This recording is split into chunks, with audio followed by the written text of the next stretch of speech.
Arthel. Well, Eric, we're going to keep talking about it now as the punches keep on coming for Sony from that high-profile cyber attack. The entertainment giant is now facing its fourth class action lawsuit stemming from the hacks. The plaintiffs claiming Sony did not take sufficient precautions to defend itself against a data breach. Here to weigh in on this lawsuit, defense attorney Richard St. Paul and trial attorney Misty Marris. Good to see both of you. Thanks, Arthur. Hello. Yeah, and I'm going to start with you because you're sitting here. Great. How about that one, Richard? You Sounds know good. that, right? Ladies All right. first. Okay. And we're all in red. I like that too. Absolutely. So, you know, you're very well aware that back in 2011, the Sony PlayStation was hacked. And these employees, they're currently suing, said, listen, guys, Sony is negligent for not securing the walls of the firewalls of the entire Sony cyber network, if you will. And at the time, Sony having conceded there was known vulnerability. Take it away, Missy. The issue is, it doesn't really matter, that 2011 breach. And that's because the issue is what the court will look at, whether or not Sony took reasonable precautions to protect the employee data. Reasonable precautions, not meaning go over the top, not meaning the most recent technology, meaning a reasonable effort to make sure the data is safe. Whether or not the 2011 hack occurred does not say that Sony, even if they had a vulnerability, that they have to plug in every vulnerability. Just requires a reasonable precaution. Okay, but what is reasonable precaution, Richard? What is that? Reasonable precaution is saying that they did something rather than do nothing at all. Okay, then that's about it. But I'm going to take it one step further. Go. In order for the plaintiffs to be successful, they have to prove that there are damages. At this point in time, what's the injury? Right, negligence is duty, breach, causation, injury. The duty to protect the private information, they breached it by not having proper systems in place. The injury, the proximate cause of the injury was because they breached their duty. There's no injury here. Right. And that's one of the reasons why they're not going to be successful. Yeah, but part of here it is. Part of the current suit also is on grounds of invasion of privacy, bailments, and violations of multiple California laws that requires a corporation to protect the private medical information of its employees and notify them of data breaches in a timely fashion. Right. Well, that's the issue with damages here. Right now, the amount of damages is a tough number to pin down because we're talking about what are the potential damages related to the potential injury that could have occurred. Not that damages don't exist, they exist. It's just a hard calculation.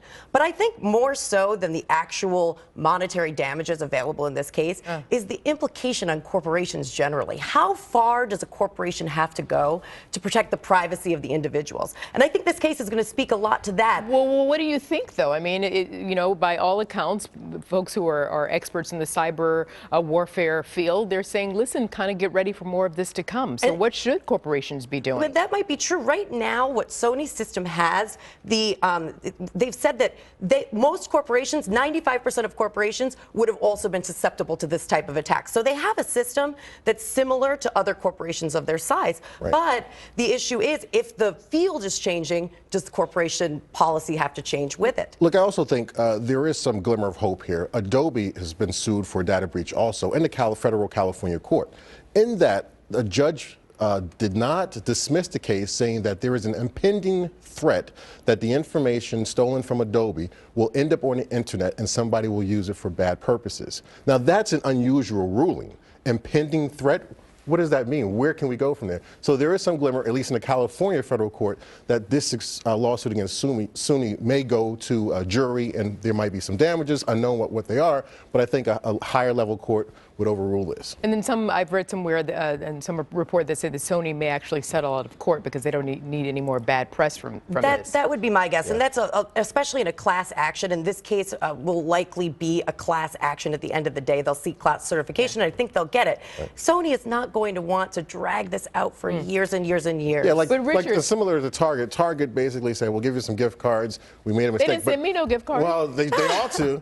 But they made a mistake. But you notice that there was no Target lawsuit that was successful. Target basically tried goodwill, and I think Sony will do the same thing. That's just me trying to get a free Target gift card. Send out something, Target. But sticking to this, I want to go back to Sony and the emails that were released on the process of this hack. You know, some emails that were bad-mouthing some celebrities. So I ask you if there's any. They were meant for private consumption, but boy, did they get out on a very public stage.